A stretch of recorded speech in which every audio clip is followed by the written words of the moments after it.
Hello friends.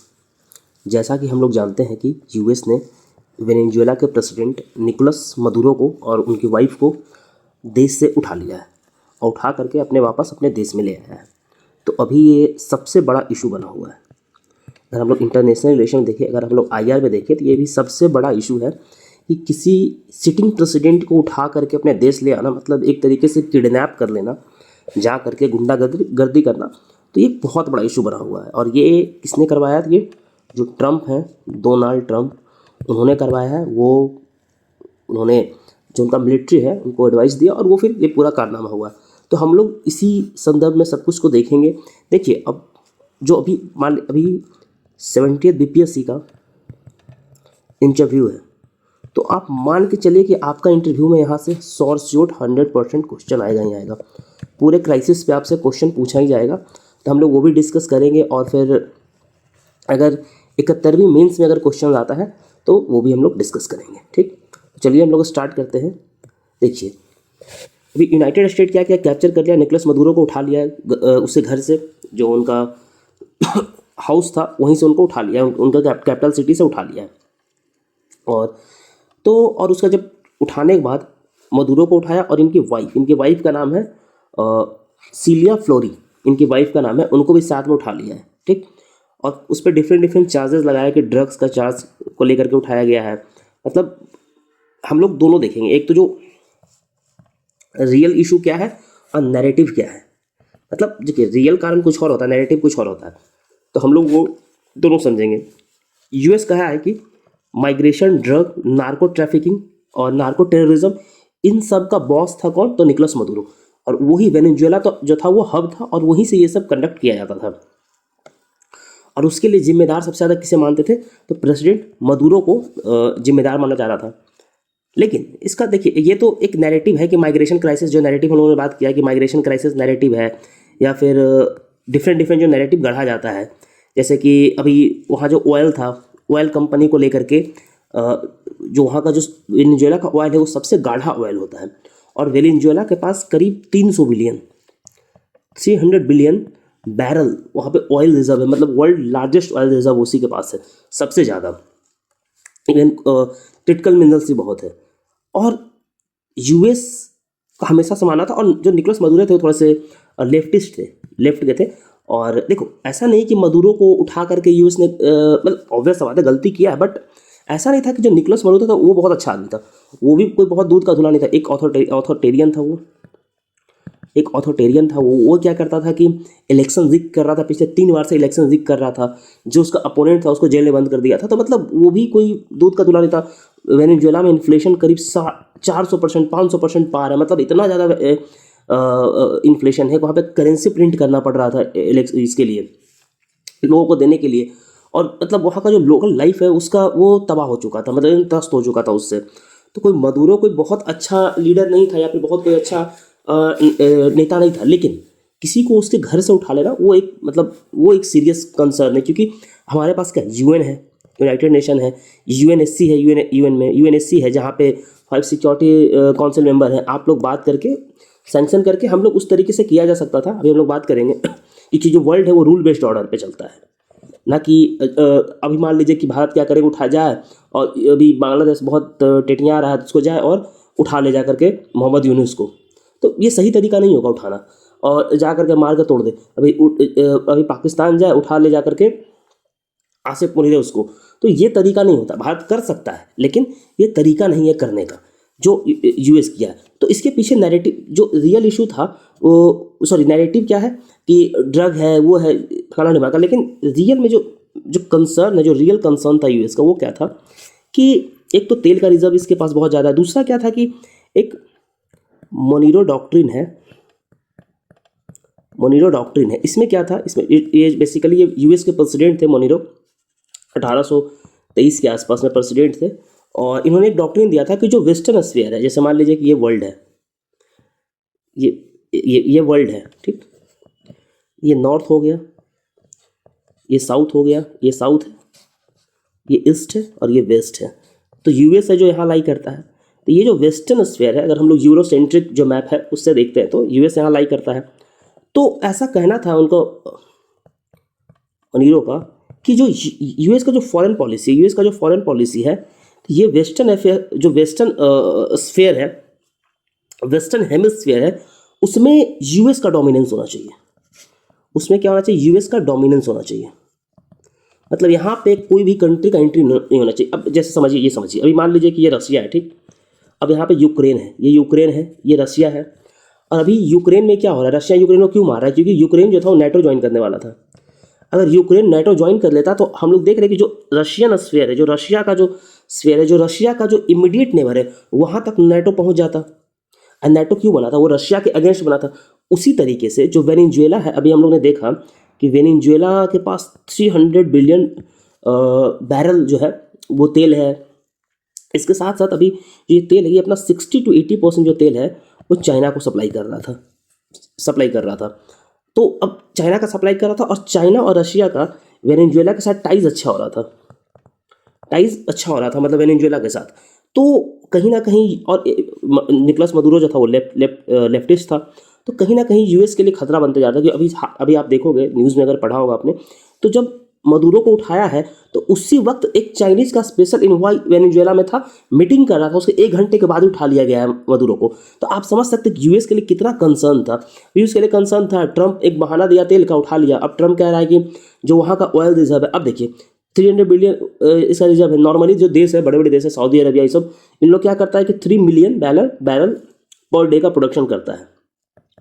लेकिन Venezuela जो है, इतना तेल होने के बाद, और सबसे बेहतर क्वालिटी का तेल वेनेजुएला के पास है, वो मात्र 1 मिलियन बैरल ही प्रोड्यूस कर रहा था। मतलब वहाँ का जो प्लांट था वो बहुत ज़्यादा मतलब आउटडेटेड है, कैपेसिटी पे काम नहीं कर रहा है। मतलब दिक्कत वेनेजुएला में बहुत है। ऐसा नहीं कि बहुत बहुत प्रॉस्परस देश है, बहुत अच्छा देश है, दिक्कत बहुत ज़्यादा है। वहाँ के लोग परेशान है बहुत ज़्यादा।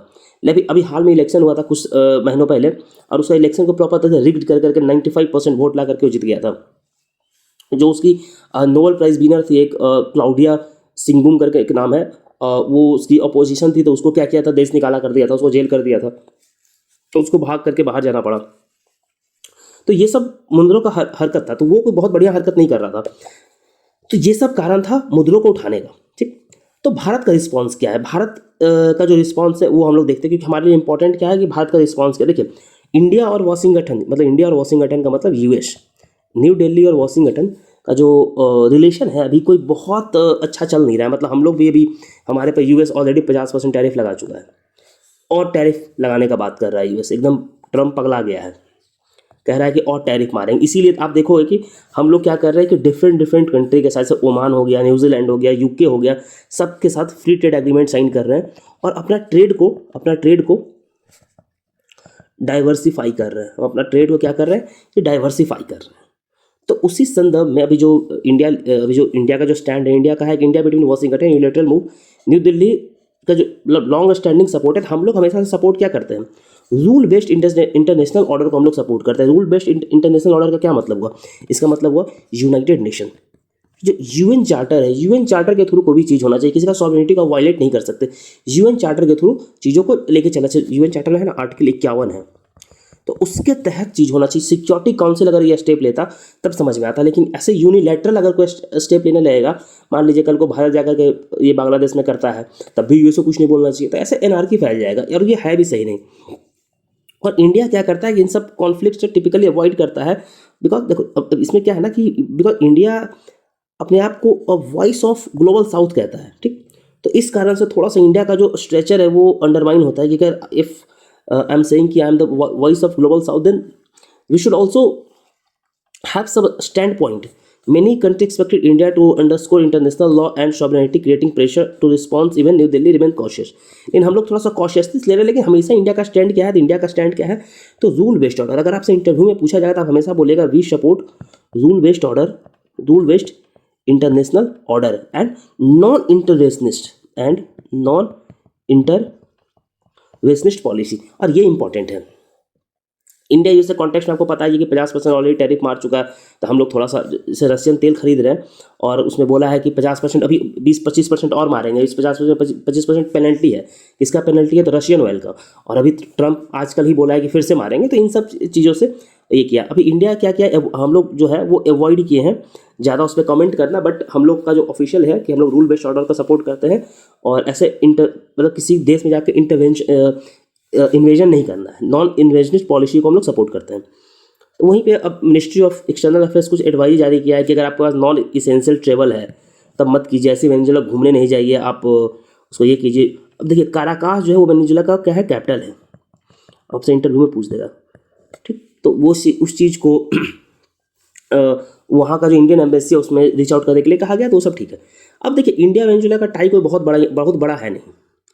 इंडिया का जो वेनेजुएला के साथ टाइज है वो कोई बहुत बढ़िया या फिर बहुत अच्छा रिलेशन हम लोग का है नहीं। अच्छा रिलेशन इन द सेंस कि ना अच्छा है ना खराब है, मतलब वैसा कोई बहुत ज़्यादा टाई है नहीं, बहुत ही लिमिटेड अमाउंट का हम लोग का इंगेजमेंट है वेनेजुएला से। लेकिन हम लोग जैसा देख रहे हैं कि वेनेजुएला ऑयल का लार्जेस्ट प्रोड्यूसर है, लार्जेस्ट रिजर्व वेनेजुएला के पास है। तो अगर हम लोग इंगेज करते हैं तो शायद हम लोग को भी और जो एनर्जी सिक्योरिटी हमारा है, अगर हम लोग डाइवर्सिफाई करते हैं तो हो सकता है कि जो हम लोग को चीप ऑयल मिल जाए, चीप ऑयल मिले, जैसे हम लोग सऊदी अरेबिया से लेते हैं, रसिया से लेते हैं, सब जगह से ले रहे हैं, तो उसी तरीके से हम लोग को वेनेजुएला से भी अगर तेल मिलेगा तो हमारा एनर्जी सिक्योरिटी, हम किसी एक देश पे, जैसे अभी हम ऑयल के लिए सऊदी अरेबिया एंड रशिया पे हम लोग डिपेंडेंट हैं, अब यहाँ पे हम लोग डिपेंडेंट नहीं रहेंगे, अभी हम लोग को वेनेजुएला से भी तेल मिल जाएगा।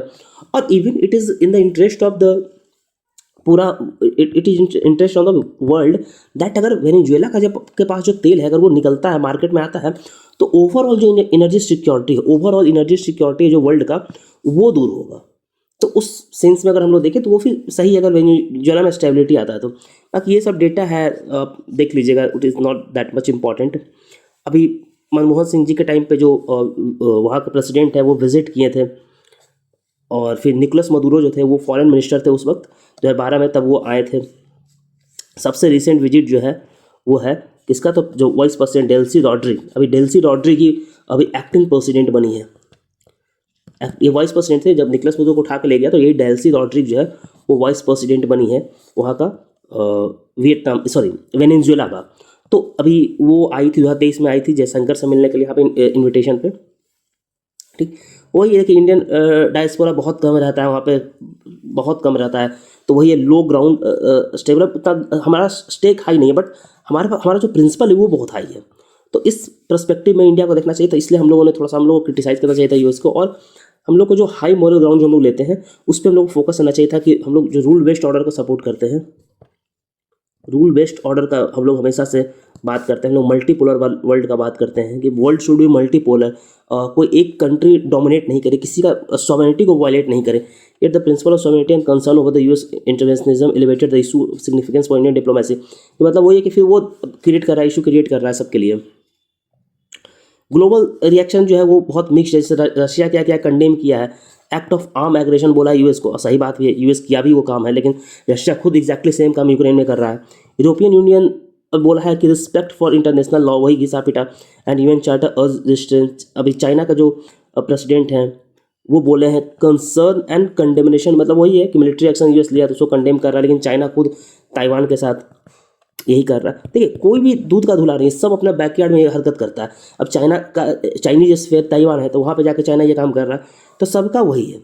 अब वेनेजुएला के लिए क्या है, व्हाट लाइज अहेड, तो अभी ट्रम्प अभी बोला है कि हम खुद से जो वो ऑर्डर है जो वेनेजुएला है उसको हम चलाएंगे, वेनेजुएला को वो रन करेगा, लेकिन कैसे रन करेगा ये पता नहीं है। और वहाँ के जो डेल्सी रॉड्रिग है जो वहाँ की वाइस प्रेसिडेंट थी, वो अभी एक्टिंग प्रेसिडेंट है, एक्टिंग प्रेसिडेंट है। मडूरो को लेके जाया गया है वहाँ का देश में और यूएस में, और वहाँ पे इस पर केस चल रहा है, यूएस में लेके वहाँ पे गया है और ये केस चल रहा है। बाकी जो वहाँ के अपोजिशन लीडर है उन सबको डिसमिस कर दिया, हटा दिया गया है, मतलब जो इवन जो यूएस जो था ना वो वहाँ के अपोजिशन लीडर को रिकॉग्नाइज करता था।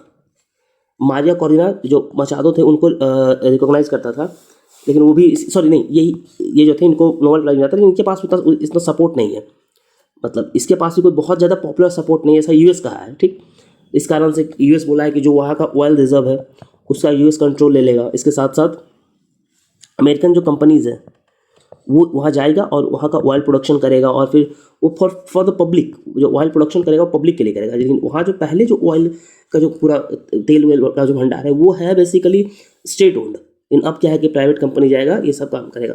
बाकी आगे देखिए क्या होता है, हम लोग वो देखेंगे। और ये इंटरव्यू के लिए बहुत इंपॉर्टेंट है अभी ये पूरा इशू, और इसके साथ साथ अभी मेंस के लिए भी बहुत इंपॉर्टेंट है। तो अच्छा, ये जो PDF आपको है, ये PDF आपको टेलीग्राम पे मिल जाएगा, और ये टेलीग्राम का जो लिंक है आपको डिस्क्रिप्शन में एंड कमेंट सेक्शन में आपको दोनों जगह पे इसका लिंक मिल जाएगा। तो आप वहाँ से जाकर के ये PDF ले सकते हैं। यही पूरा इशू है। इसके बाद अगर भी फर्दर जो भी डेवलपमेंट होगा, हम लोग इस तरीके से इसको कवर करते चलेंगे। Thank you so much.